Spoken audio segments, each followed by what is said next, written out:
My Delta is on fire. I'm going to have to sit for this one.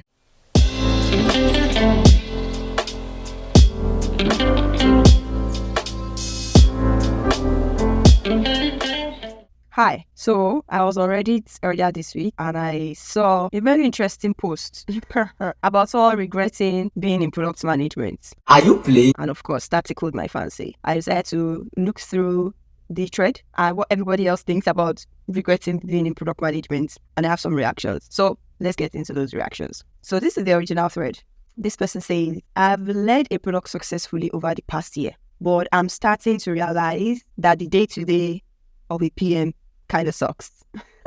Meetings all day, writing requirements, aligning teams, working with different politics. I think I made a mistake and should return to engineering.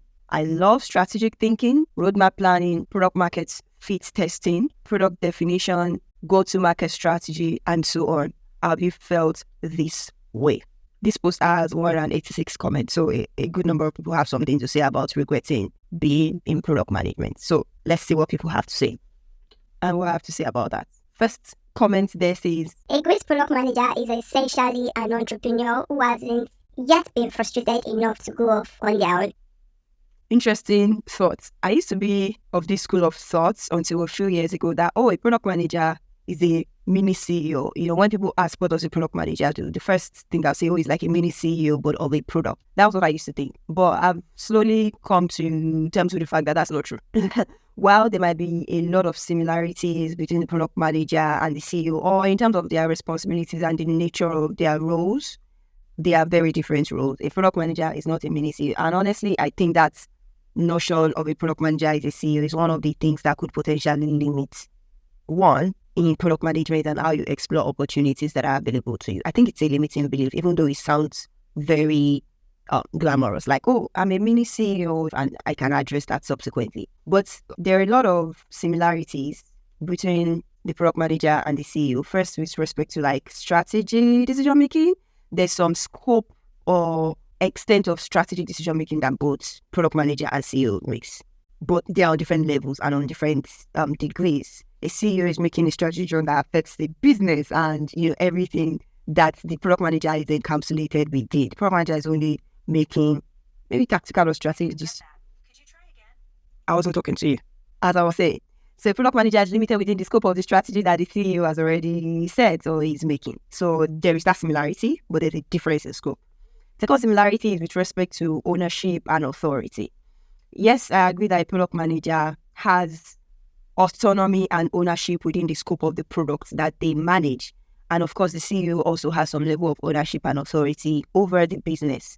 They need to make, critical decisions, allocate resources, ensure alignment within the teams and the organization to achieve a particular purpose. And that responsibility and accountability belongs to the product manager and the CEO for the product and the business respectively. Again, this is different with respect to the scope within which that works. There's also the cross-functional collaboration and leadership. A CEO doesn't do everything, or probably has like a set of heads or vice presidents or different functional leads that work to move the business forward. Similarly, a product manager has like the engineering team, the design team, sometimes research, and different functional areas that help to contribute into making a product successful. So there is that cross-functional leadership where a CEO is expected to lead the organization cross-functionally. Same as a product manager expected to collaborate with those functional areas to achieve success. So those are some of the similarities between product manager and CEO. However, the notion that a product manager is a mini CEO, I don't think it's they're just different roles that have similar responsibilities, but in different scopes. They lead by influence, obviously, the style with which they work and lead. And I can even say the same for every kind of manager role. You lead by influence, you help people achieve success while trying to achieve success for the business or for the product. I can say the same for every manager. So technically, one can also argue that every manager role is a mini CEO. At that point, it defeats the purpose of calling it a mini CEO. The CEO impacts the business outlook, quite frankly, than a product manager. So if for a product manager, if you commit a mishap or something, you're really not that significant to the business outlook. You don't impact like the stock prices of the business. There's a lot of attention on the CEO. The board communicates directly to the CEO, and the perception that the CEO puts out there impacts the reputation of the business and the product a lot more than you. the product manager. So the external outlook is so different. Like a lot of people probably don't know the product manager that handles different aspects of Facebook, for example. But if Mark Zuck misbehaves in a way, it impacts the product, it impacts people's experiences, it impacts people's outlook of Facebook. So the external outlook is a whole different ballgame that the product manager has little to no impact on. And of course, from the organization's perspective, as a product manager, you kind of get some level of organization's perspective, but you can't compare that to what the CEO brings to the table. So one other thing that we should also notice is that a product manager is a lot of things in different organizations. You get to some organization and the product manager is basically just writing requirements and prioritizing a backlog. That's not what a CEO does. They don't write requirements and they don't prioritize backlog on any scope or degree. And you get some organizations, product managers are heavily involved in the product strategy and things like that. Maybe those are the roles that are comparable in terms of similarity of responsibilities. So because the product management role is quite different and does different things in different organizations, honestly, the role of a CEO is not really disputed across many organizations. Like nobody will come to an organization and say, oh, a CEO, we don't really know what they do. So there's still some uncertainty and differences in how product managers work in different organizations and the expectations and the role and the degree to which they do certain things. But for the CEO, it's quite clear there's no confusion. So, mini CEO, I don't agree. That was a long-winded response on that particular comment. Let's go to another one. Someone replied that particular comment and said, don't forget us failed entrepreneurs who ended up as product managers. This is also, in my opinion, to dispute the notion that product managers are mini CEOs. Because if that's the case, anybody that can succeed as a product manager should be able to succeed as a CEO. And anybody that succeeded as a CEO or a founder should be able to succeed as a product manager.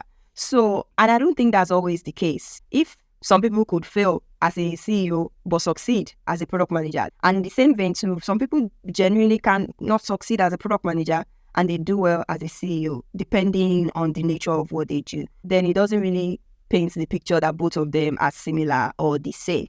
So I think that comment goes to prove the point that you may not necessarily be good at product management and you're still a great CEO or entrepreneur.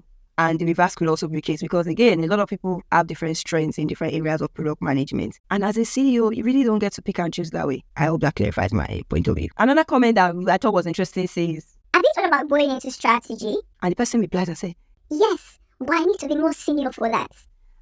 Another reply to that comment says, from what it sounds like, you love going into a higher position in product where more junior PMs are reporting into the day-to-day work while you do more strategic work. Let's back off a bit. Is strategy the answer? I think not. Because I think we get into this situation where we hate what we do on a daily basis as a product manager. They hate the requirements, the meetings, this, that. They're having to convince people, they're having to collaborate, they're having to convince developers about my point of view. Yes, strategy is the answer. And I talk to a lot of product managers. I see the point of view that they come from with respect to strategy is that I have a lot more authority, if I could put it that way, to decide on the direction that we're going without worrying about the details, which might be true. But there's a lot of reasons why strategy is not the answer. First, because all the things you hate about the day-to-day work of a product manager, within strategy, you're probably doing it on a more scaled level. You don't wake up and come up with a strategy all by yourself. You get to talk to the team. You get to collaborate with marketing, with sales, with this. You get to get buy-in from your board and buy-in from the executives in the direction. Else, your strategy is probably going to fail.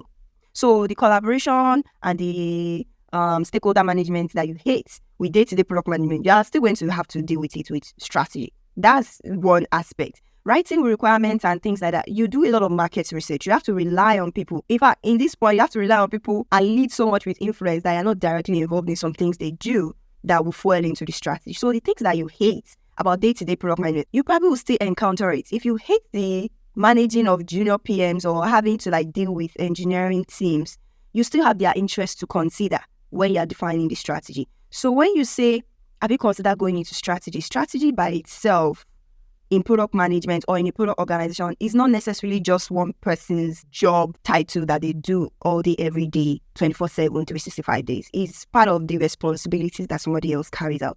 And that's just one out of the several responsibilities that they have to carry out. It doesn't mean that they don't get to do other things that are not strategy. Or it doesn't mean that they don't get to do other areas that have to inform the strategy that doesn't even mean strategy at all. So I don't agree that when someone says they hate the day-to-day of product management, then the solution is consider going into strategy. I don't really think so. And also, product management is a comprehensive role, and strategy is just an integral aspect of it. It's not everything that one person would do if they hate day-to-day product management. In my opinion, anyone that is involved in product strategy actually should have also come up from the point of like doing day-to-day product management, because your strategy is more grounded, is more informed if you've gone through the different phases of product management on different levels, because at that point you kind of already know the limitations that exist within building a product. Even if you've set the strategy, you have first-hand experience with how strategy could trickle down and become nothing because of lack of communication or lack of clarity and things like that. I don't think anybody should just jump into strategy without having gone through the different levels and the different stages and different extents of product management as a day-to-day role. Just because they hate that, you may have a preference for doing more strategic thinking and strategic collaboration and working on a product strategy. You may have a preference and probably even have more strength in that area. That's not disputing that fact. But unless you're probably working as a consultant where your job is just fully product strategy, do strategy, get out. You don't care about the other things involved in product management or in a product organization. I don't see how it's possible for you to pick and select your strategy within a product organization. I don't even think that is the solution to the problem of someone hating the day-to-day of product management. You really don't get to pick and choose, especially when you're working in an organization. Unless you're working for yourself, then you get to pick and choose, and then the repercussions of that fall on you. Strategy is not the answer. This comment says, I'm following because I'm also feeling a lot of the same. I miss diving into code and the immediate feedback loop of solving something. Someone else replies that and says, this is a big one for me. The reward you get from PM work are so long-winded, whereas in coding, it feels instant and makes my brain giddy. Someone else says, that is true. Product took it all year and multiple go-to-markets to get some product market fit. Throughout all of that constant stress, no relief. I totally relate to this. I actually really understand, especially for people that are coming from an engineering background. Like for an engineer, you have a problem, you write the code, you solve it, you see the immediate binary solution to that problem solved. Even like you're the first person that gets the high of a problem being solved as an engineer. You're the first person that sees it solved before you release, and then maybe your team sees it and then the users get to experience it. So I get that eye that engineering has from day-to-day problem solving and seeing the results of that problem being solved just on their local computer.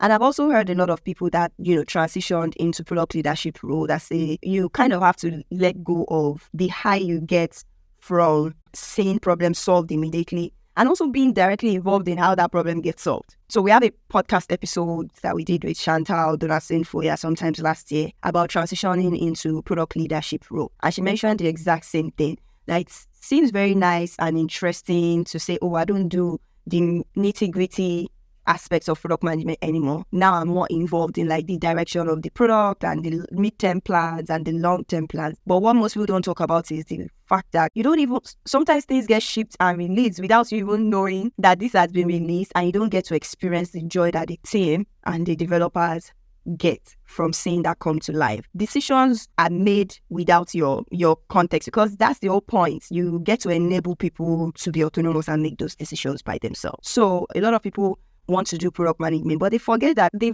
farther you go in your product management career, the less likely you are to get excited about immediate results. Strategy is not something that you can easily say, yes, I did that strategy and I feel really great about it. Like, it doesn't translate into anything until things get shipped and released. So again, you don't get to feel that high immediately, and you don't get to feel it as frequently as you do. Maybe you can now look back 6 months, 1 year, 2 years down the line and realize that a bet that you placed in your strategy actually worked well and is yielding the results that you expect. But that's just like occasionally. You don't get to feel that every day. So this is also something that people need to consider, that if you feel you need that daily and that frequent high, you probably want to rethink this. You might be careful about how you progress in your product management career, because you don't get to have that every day. So you just keep working and moving on to the next thing and enabling your team to solve problems by themselves. And then you've moved on to the next new thing to prepare ahead for when your team will catch up with you. I feel this person. And okay, one more comment here says, I mean, it sounds like you need to get a junior PM or two hired to run the day-to-day so you can focus on the strategic roadmap customer stuff. I think it's normal as you're in the job mode to get tired of the grind of sprint planning, management, and focus on longer term work. You don't need to leapfrog to get that. You need a promotion. I read this comment and I giggled very loudly.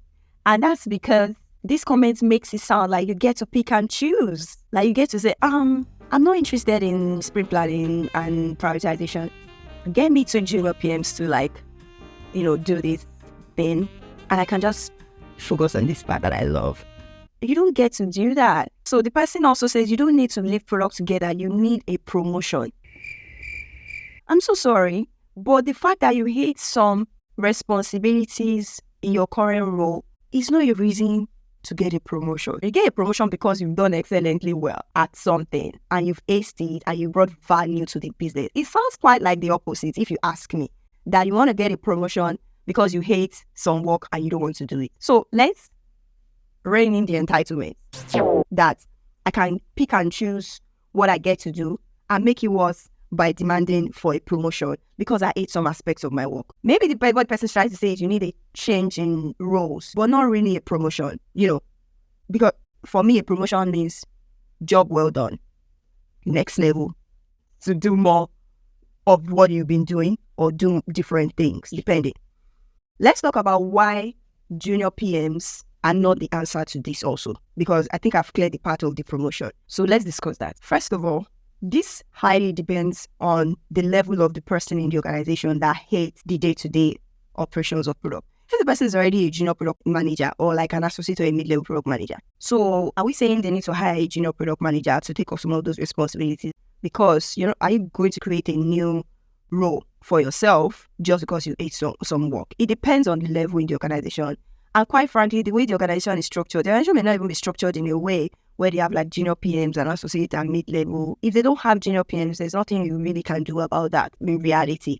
So that's one factor to consider, where a junior PM is not really going to be the answer to your problems. Also, the reason why people hire junior PMs is not necessarily because the other product managers hate some aspect of their work. It's because the organization is probably scaling to a certain degree and they want the product managers to handle different sets of responsibilities, and they consider some other things beneficial for a junior product manager to handle and be able to add value to the business, while the bandwidth of maybe more senior product managers are channeled towards something else. So it's a scaling need, not necessarily a need to take off work from people that do not enjoy what they're doing, and the organization is not really growing in any way other than what they already have. So let's adjust our expectations about why people hire junior PMs. People don't hire junior PMs to be like the assistants of product managers or to do the things that product managers hate. You hire junior product managers for the purpose of scaling the organization and channeling the efforts of existing product managers to more areas of value that the business considers important. And then also bringing other people in to begin to also learn and begin to grow with the organization. They are not like an assistant PM. Let's put that out there.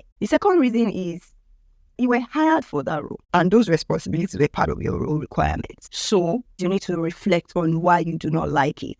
Like, what exactly is it that I don't like? Like, what are the specific reasons? And I'm not saying it's a problem to not like some aspects of your work. I don't like everything I do. In fact, I say to anybody that cares to listen to me that this aspect of the work is the one I would rather not spend my energy on. But it doesn't mean I don't do it. It just means I prefer one thing over another. So let's be clear that I'm not saying that you should enjoy every aspect of your work. And I'm not saying that you should not dislike some to a certain degree. But the way we go about addressing it is what I'm trying to address here. So I think it's important to reflect on why you don't like those day-to-day operations. Is it a skill problem? Or is it just like generally it does not match your personality style, you don't have an interest in it and things like that, or they don't play into your strength. You're not playing to your strengths when you do those things. So understanding the underlying reason is actually very important for you to address this before presenting the junior PM option. Now let's get to the good part of this. One comment says, I think you should just work on optimizing the processes that bother you, such as be only on meetings only if your presence is highly required, writing requirements with AI should become much faster, and so on. On the other hand, just fixing what you adored in the process, I would start thinking of maybe transitioning to a product marketer role. I love this comment. This sounds like, okay, you hate some aspects of it. How about we just figure out how to optimize the areas that you do not like. The person gave examples here, like if requirements, you hate it, writing with AI or to get you started with AI. If you hate meetings, you can handle that and maybe disregard some meetings or be very clear about the kind of meetings you want to be attending if you have that kind of autonomy to make that decision. But the person also said, what you adored may start looking like a product marketer role, which is also quite significant. If you're really keen on playing to your strengths, then in that case, you probably want to transition into another role if it exists in that organization, or if not, then you need to start looking out of that organization. So I kind of like this idea. Actually, it's a fantastic idea. The solution to this person's problem is here. Next comment says, Same. replying to the original thread. Except, I don't really want to return to engineering either. And someone replies and says, I honestly just don't want to work anymore. there's a reason why this comment is more upvoted than the rest. And last person says, Preach. Even my therapist thinks I should leave. oh boy. Your therapist wants to sponsor your lifestyle. Oh yeah, I trust fund, baby. To each his own. So what's my advice to the poster? First thing is think about the reason why you do not like what you don't like about your role. I mentioned a couple of things earlier. Is it like you're not playing to your strengths? Is it even that the organization makes you hate it? That's another thing that we disregard. Or is it the culture? Or is it the people that you're working with? Or is it the team that you're working with that makes you not enjoy? I've done some things in some organization as a product manager that I'm like, this thing is so tedious. I get into another organization and you're like, yeah, why was it that hard previously? One, maybe because there's a level of maturity that I've attained that I didn't have in the previous organization. But also the possibility that the culture is different and the people are different and their working style is different that makes the thing that I thought I disliked a little more tolerable, like way more tolerable. So you need to consider all those things very deeply. I think the biggest work this person has to do is self-reflection. Why do I hate it? What are the factors that could be in place that would make me enjoy this? And depending on what you come up with, you might result into the advice that the previous comments gave, like maybe you want to transition into product marketing role within the organization if it exists, or even out if it does not exist. So that reflection is necessary. Another thing I would tell you to do is think about this as a good thing. I mentioned earlier that the higher you go with your product management career, the less involved in day-to-day decision making that you are. And of course, you don't get the high from seeing things shipped and completed. So if you're beginning to see that you don't enjoy those things, you may start to see this as a good opportunity because it means that you're probably getting bored of the entry-level or mid-level product management stuff and you have appetite for more strategic or a higher responsibility with product management. So this might be a good thing and it might be time for you to start playing around with those things and giving yourself the opportunities to test out yourself with doing them in readiness for a promotion. So in this case, the promotion is because you have started adding value in that area. You are adding value in the areas that are for the next level and probably play better to your strength, not because you hate the things that you hate or not because you need a junior PM. So you need to see this as a good thing. Let's spin the narrative. Position yourself is my point. See it as a good thing. Find opportunities in your organization where you get to do those things.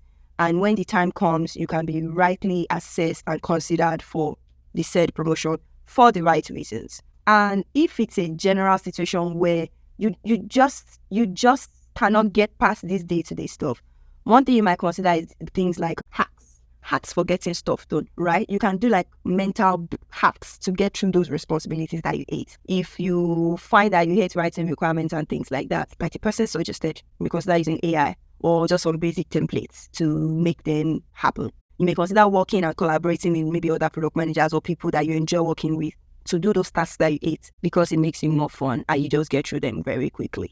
So those are some of the mental hacks that you can adopt, getting past the things that you don't enjoy if you don't have the luxury of just changing your jobs or changing your roles in the immediate time. Also, when it comes to things like requirements, one thing I also find is that because we're all just set in the mindset of documenting like a maniac, you probably also want to consider the format for the things that you hate. Sometimes you don't hate the thing, you hate the way it's done. And that's one thing that a lot of product managers don't realize because you'll be so traditionally stuck with, the requirement document has to be 5 pages and must contain this section, this section, this section. I've done requirements as just a video. Like I'll do a video walking through something and that's the requirement. The designer go and figure it out. Do you understand? So you might consider reinventing the format for the things you hate. When it comes to day-to-day meetings, you might also consider asynchronous conversations and meetings, right? Do a long video and send to your team and tell them to give you feedback on it and tell them, engage in Slack. Having to go from meetings to meetings because I know what that feels like, back to back meetings, and you're like, what am I doing? I don't even get to do actual work. I'm just in meetings. So if you have the chance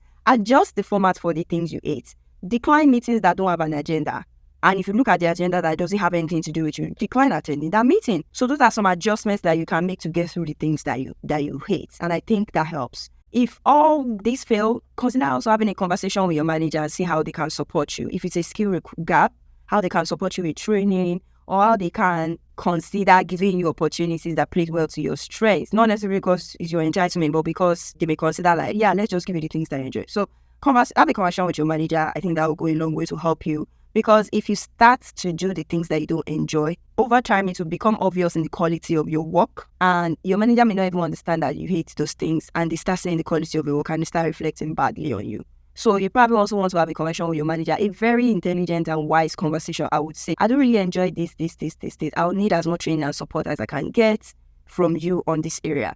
Because it will reflect on the quality of your work if you do it grudgingly. And again, that already now goes to work against you if you're not putting your best foot forward. So have a conversation with your manager about it. One, to set the expectation and to get the kind of support that you need to get through your responsibilities. And if all else fails, you may just have to consider career change. One thing I would suggest is you need to adjust your expectations about the things that you love, because the things that you hate may be a part of the things that you love. Now, in this case, you mentioned that roadmap planning, strategy, and things like that. You still get to work with people. You still get to collaborate with a team. You still get to lean on other people to get stuff done. You don't just sit in isolation by yourself. Those things still require some form of like documentation and aligning with the teams. So those things that you mentioned that you hate, a bit of them on a different degree and a different scale are still part of the things that you say you love. So you probably want to adjust your expectations about what you love, because it will still involve the things that you hate to get those things done. Anyway, so I hope these things help you. If part of the issue you have is that you hate decision making, I did a video a few weeks ago about how to be a successful product manager if you hate decision making. So that may help you with some hacks as well. There you have it, regretting product management and my thoughts on how people feel about it. I hope this video helps somebody. If you're regretting product management and if you think any of the things I suggested, other ideas that I may not have mentioned, or if you have opinions on the comments that people raise to help this person address their challenge, feel free to say something about them, and I will catch you in another video.